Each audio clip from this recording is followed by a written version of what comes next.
Okay, so where we're going to start here is the overview of cellular respiration, all right? So again, have this as your title. The very first step that we're going to look at is glycolysis, all right? Now notice underneath here, I'm also in parentheses listing out like where this would happen. So really where step one is going to take place is it's not going to even actually occur in the mitochondria yet. It's going to happen in where we call the cytoplasm. Now when I talk about the cytoplasm, this is like the actual cytoplasm. It's not like last week where we had the liquid part of the chloroplast, the stroma, was like cytoplasm. This is actual cytoplasm. So really, part one doesn't even happen in the mitochondria. Okay, and that's what we got to remember. So I have those as little parentheses underneath here just so we can remember. Now what happens with this, after glycolysis takes place, we essentially have like two different pathways that we can go. Okay, two different ways in which this process can take place. Either A, it can happen in the anaerobic respiration pathway, or aerobic respiration pathway, or the anaerobic respiration pathway. Now, when we talk about aerobic, think about like doing aerobic workouts, right? When we think about aerobic workouts, like running or swimming and stuff like that, really, what are those sorts of exercise strengthening for you? Your muscles, true. Yeah, you're breathing, okay? So that's really what we're talking about when we say aero, okay, is we're talking about oxygen. So when we talk about the aerobic respiration pathway, this is the pathway that requires oxygen. So in order to go through all of these steps, we need oxygen, okay?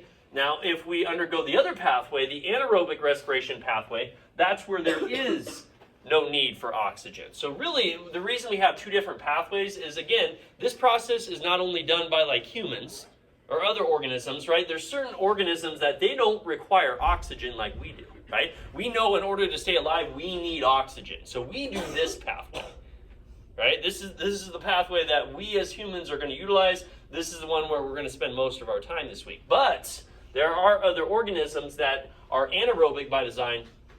They can undergo this process a little bit different, okay? So if we follow this, right, again, we got to start here. That's the main thing we got to remember, is we start with step one, glycolysis, and then we go two directions. If we have oxygen present, then we're going to go through three other parts. We're going to hit what we call the prep steps, okay, which is a series of, chemical reactions, not a super big thing, but the prep steps, which happen out in the cytoplasm. And then when we looked at part two, what we call the Krebs cycle, very similar to the Calvin cycle that we looked at last week, but just the opposite effect. The Krebs cycle, that's where we actually get into the mitochondria. So we're going to see a lot of this week. What's going to end up happening here is we're going to be doing just like last week where we had to go inside the leaf, right? Inside of the chloroplast. We're going to have to now go inside of the mitochondria. Okay, so very similar effect to again what we were looking at last week. So prep steps, we're going to go to the Krebs cycle inside the mitochondria, and then the very last step here is going to be what we call the electron transport chain, which again, a lot of this stuff hopefully sounds familiar, and it will be a little bit of a deja vu as we look at it, but that's what we want to see, okay, is that relationship between this process and cellular respiration. Last piece I'm going to have you guys write then at the very bottom of each of these is total energy produced.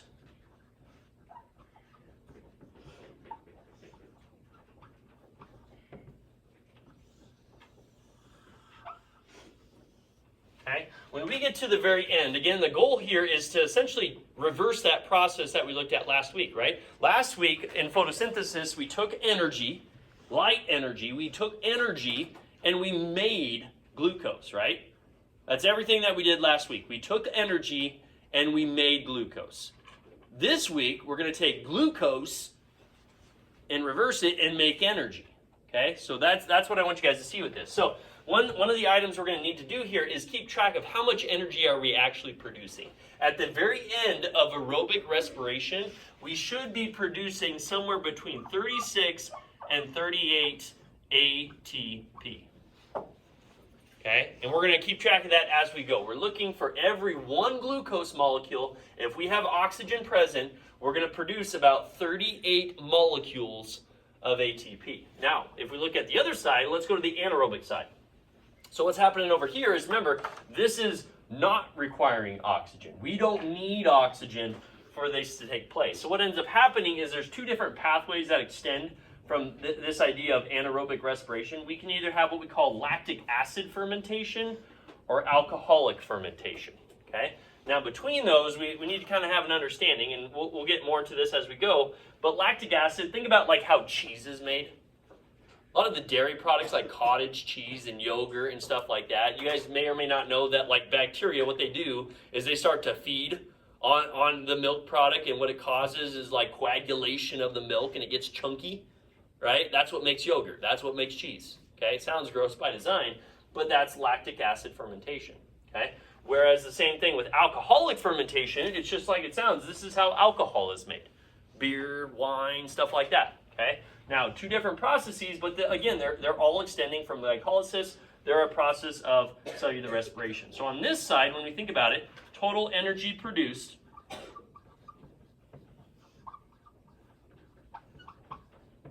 okay? For this pathway, we're only going to produce 2 ATP.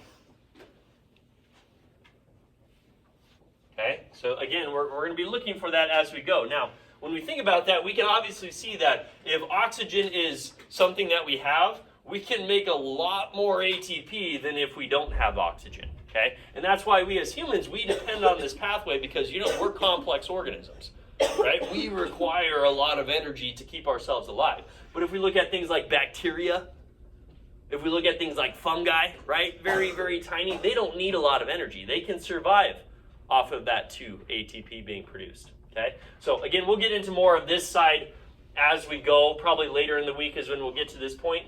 More so today, and then the next few days is we're really going to be going through this pathway, okay? We're going to start looking at the aerobic respiration side, because again, that's what kind of pertains more to humans, okay? What am I missing? Cool? All right. I gotta move this. Everybody say hi to Macy. I don't know if Macy can see. All right. So, again, you guys have page 1 done, right? That's just on your first blank piece of paper. That's your overview, right? This, again, is just showing us everything that we're going to do this week. That's all it is. It's like a title page, okay? It's going to be very useful to keep us a little bit organized here. Now, the second piece of paper I gave you, you should have 2, right? Okay, the second piece of paper, I would orient this way. So I'd probably go hot dog style, up, vertical, whatever. Okay, but that's where we're going to list out part 1. So today, all we're doing is we're just going to look at the very first part, this part right here. That's all we're doing. Okay, we're just going to do part 1, glycolysis. That's where everything begins. Okay, so this, again, your second piece of paper, right? Make it nice and clean. Second piece of paper. Let's list out part 1, glycolysis. Okay, now where I'm going to start on this, kind of ignore the red box. We'll come back to that. I'm going to erase it, actually, just so we can see what it looks like. Okay, but we're going to start with, at the very top here, we're going to start with glucose. Okay, now remember, the big scope of sequence here is we're trying to take sugar, glucose, and we're breaking it down to form energy, right? Just the reverse of what we did last week. Okay, so I'm going to start with glucose. That's where I begin. Now, in order to start breaking this molecule, I'm going to have to input some energy. I got to put some energy in, right? It's the same thing with any sort of chemical reaction. I have to invest some energy to make things go, right? To get the chemical reaction started. So what's going to happen here, I'm going to invest some of my good energy. I'm going to input some of my ATP, okay? And if you guys remember, ATP goes in, what comes back out? ADP. Yep. So again, it's not like I destroy this stuff. It's getting recycled over and over and over again. But ATP goes in, ADP is going to come back out. Now from that, we also are going to keep track of our molecules here, and I'm just going to tell you that we have 2 molecules of ATP that are getting used.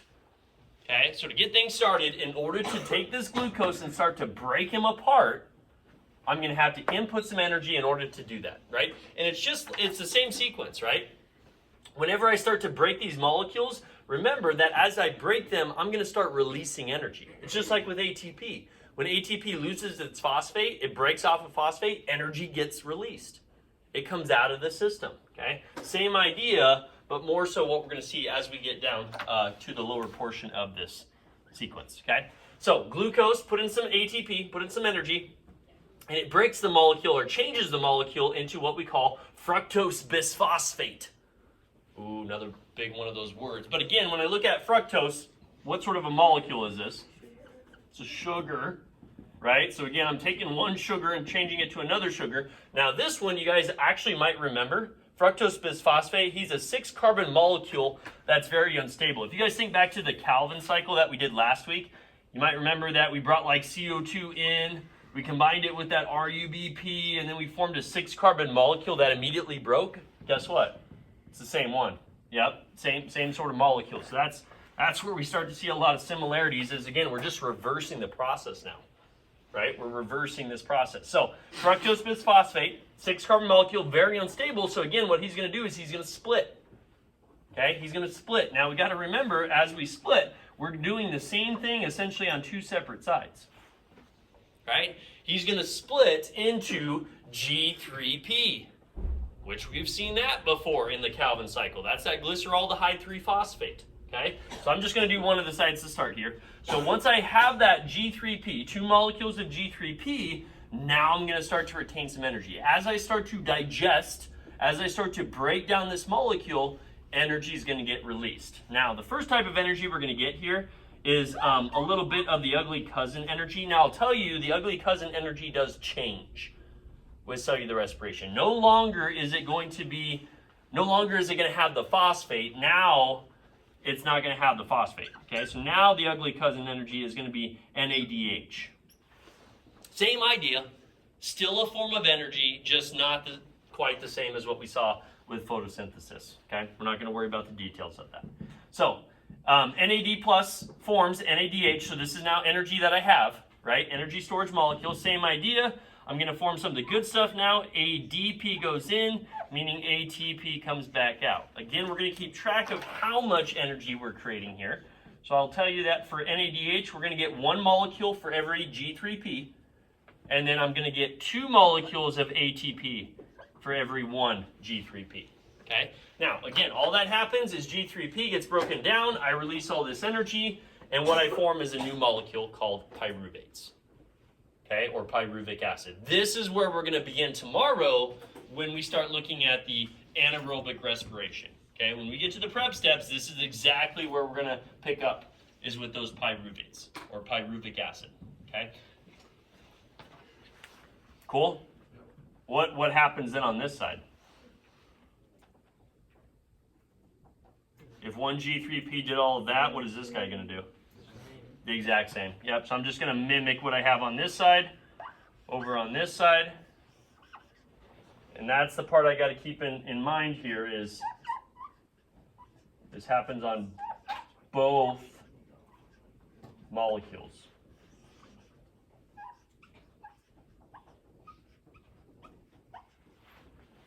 Gonna add in my numbers here.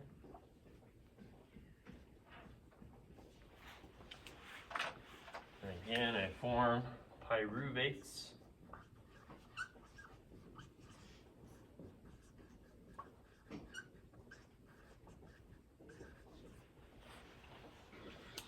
Okay. And that's part 1. That's glycolysis. So we got to remember with this is that's basically what we're looking at here is how we take glucose and we form pyruvic acid. Okay, that's the big takeaway. And as we do that, obviously, energy is getting exchanged, right? And mostly what we're getting is we're getting some form of energy production. So then the last part I want you guys to do, I'd say like in the upper left-hand corner, the upper right-hand corner, somewhere on your page, just put like a little box. Okay, and this is something we're going to do as we go through each of these steps is remember, like at the very end of the aerobic pathway, is we want to keep track of how much energy did we actually make. Okay, we got to find out where did all of this 38 ATP come from, right? Did it all come from step 1? Did it come from step 2, step 3, step 4? Like where was it actually being made? Well, we're going to do this for each of our steps to keep track of where that all happened. So for this one, let's look at ATP first. So essentially, again, we got to remember, like this ATP, am I creating energy here or using energy? Using. Yep. So we got to think of this, if we're thinking in terms of money, this is like money we've spent. We had to invest some of the energy. So we didn't make ATP here, we had to use ATP. Now down here, again, follow your arrows, because ATP is coming out of the system. This is ATP that we generated. So if I look on both sides, right, I made 2 ATP for this G3P, I made 2 for this G3P, I made 4 ATP, but I spent 2. So what would my net yield end up being? If I have $4, but I spent $2, how much is left over? $2. Okay, 2 ATP is all I ended up creating from glycolysis. Okay, so we can see not very much, right? Step 1, we only made 2 of our 38. We didn't make a whole bunch here. Okay, and then what about NADH? Okay, NADH, how many molecules of that did I make? 2. Yep, 1 on this side, 1 on this side. Okay, so net yield of 2 NADH from glycolysis. Good. Okay, and that's the other result too that some of you guys might even see. If we look back at that overview map, right? If I made 2 ATP from glycolysis, that essentially should tell you that in anaerobic respiration, all of that energy, right? Because again, the end result of anaerobic respiration is 2 ATP. All of the energy from this pathway, it all came from glycolysis.